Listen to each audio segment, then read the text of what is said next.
Hey guys, today I'm going to show you how to make traditional French crepe that will make Macron proud. For sure, you will need for 4 thick crepe that will make you unbutterably happy, 250 gram of flour, 40 centiliter of milk, 40 gram of sugar, 2 eggs, and 40 grams of butter.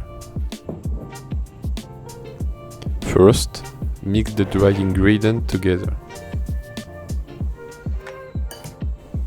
My bowl was too small, like my ex said, so I had to switch. Add the milk, whisk it, then the eggs, and finally the almost melted butter. If you got lumps, just blend it. Life is too short to stay lumpy. Into a hot pan, burn some butter to have a beautiful color on your crepe. Add the mixture and cook until cook.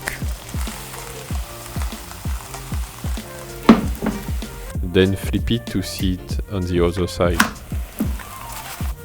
Finally, I like to put sugar and roll the crepe, but you can add anything you want, even shampoo, but only if you use it to clean your hair. Don't forget to like and subscribe for more easy meal and questionable life advice.